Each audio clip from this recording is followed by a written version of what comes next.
Most influential, Donald Trump. Without the turnaround of Donald Trump on crypto, the road toward a U.S. governmental embrace of the new technology would likely have been a steeper climb. U.S. President Donald Trump didn't write crypto policy. He didn't negotiate legislation or craft regulatory guidance.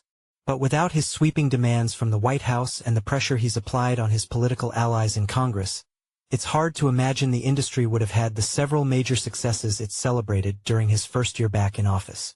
This feature is a part of CoinDesk's most influential 2025 list. Between his first and second administrations, Trump made an astounding reversal in his early suspicions of digital assets, not only leaping aboard the sector's train, but demanding a role as its new conductor. The same president whose Securities and Exchange Commission, then under the leadership of former Chair Jay Clayton, once sued Ripple, effectively kicking off the regulation by enforcement approach to the sector, arrived for his second term on a wave of pro-crypto campaign promises. Trump has largely delivered on those promises, signing multiple executive orders that set an agenda for his regulators and Congress, and appointing regulators who would put pro-crypto policy work very high on their priority lists. The president said he'd make the U.S. the global leader for crypto, and his digital assets team promised a golden age for crypto. Trump ordered a comprehensive U.S. regulatory regime for digital assets activity and for stablecoin issuers. He also called for 2 crypto stockpiles as long-term federal investments, the first such strategic reserve in Bitcoin BTC $90, 255.52, and the second in every other token. So far, that ambitious agenda is incomplete. Trump was able to throw one big White House celebration when Congress managed to thread a difficult needle to get its stablecoin bill through the once recalcitrant Senate, with Trump demanding that the House of Representatives sign off on the legislation without additional edits. The Guiding and Establishing National Innovation for U.S. Stablecoins, Genius, Act became the law of the land, with the president gabbing to a gathering of top crypto CEOs and his cabinet members in attendance. It was clearly meant as an appetizer ahead of the main course.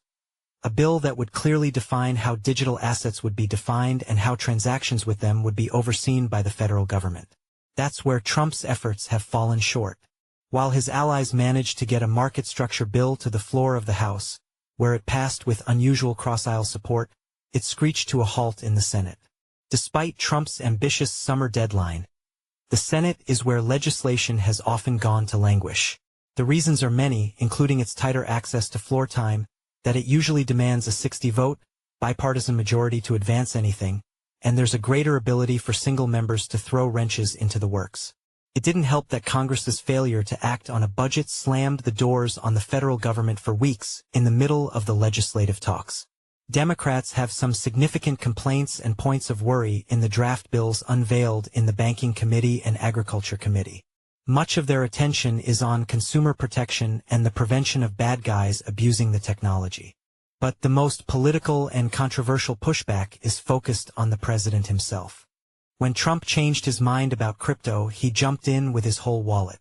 He started cashing in personally on non-fungible tokens, NFTs, featuring him in various heroic scenes. He and his family steadily got into almost every other corner of the crypto and blockchain sector, with a stake in World Liberty Financial, a Trump-themed memecoin launch just before he took office, a family push into crypto mining, and most recently with Trump Media and Technology Group preparing a leap into the prediction markets. The clearest expression of that fusion of public office and private upside is World Liberty Financial, the Trump-branded crypto venture that raised more than $550 million in a KYC token sale for its WLFI governance token even before he returned to the White House. Public disclosures later showed Trump family members controlled roughly $22.5 billion WLFI, a stake valued at about $5 billion when the token began trading around 23 cents this fall. Since then, the project has tried to evolve from a memecoin with MAGA aesthetics into a serious DeFi and payments play, pitching WLFI as the political governance layer for its $1 stablecoin and an incoming suite of real-world asset products. Around WLFI, a full Trump coin complex has taken shape. The Dollar Trump and Dollar Melania memecoins spent much of 2024 whipsawing on every campaign rally, policy headline, and late-night TV monologue, briefly outpacing most of the altcoin market before giving back the bulk of their gains. In June, Trump's middle son Eric Trump said World Liberty Financial would take a stake in the Trump token itself, effectively binding the family's flagship protocol to the most speculative corner of its own meme ecosystem and inviting comparisons to the FTX/Alameda loop.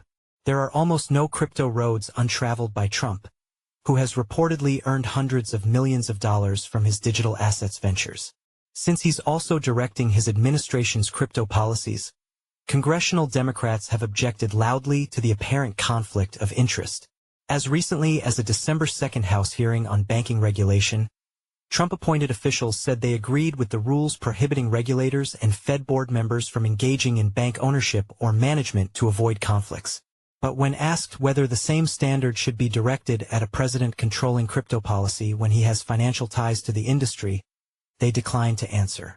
Democrats on the House Judiciary Committee issued a report declaring the situation represented a new age of corruption. White House spokeswoman Caroline Leavitt denied that there's any conflict of interest involving crypto at Trump or his family. Through executive actions, supporting legislation like the Genius Act, and other common-sense policies, the administration is fulfilling the president's promise to make the United States the crypto capital of the world by driving innovation and economic opportunity for all Americans, she told CoinDesk in a statement. The actions with the most immediate effect for the crypto industry, however, may have been Trump's appointments. Before this year, the industry widely saw former SEC Chair Gary Gensler as its chief governmental enemy.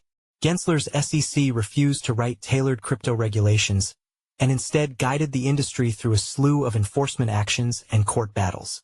But Trump's replacement for Gensler, Paul Atkins, launched Project Crypto and called its efforts, including policies around the tokenization of securities, his top priority. Across the financial agencies, Trump installed regulators who are eager to meet the demands of his crypto orders. Their initiatives, such as the Commodity Futures Trading Commission's push to get regulated platforms to offer leveraged spot crypto products, are already underway, well before any future market structure bill can emerge from Congress. To achieve President Trump's vision of making America the crypto capital of the world, the SEC must holistically consider the potential benefits and risks of moving our markets from an off-chain environment to an on-chain one, Atkins said in the speech that introduced Project Crypto. President Trump has said that America is in its golden age, and under our new agenda our crypto asset economy will be too, he said.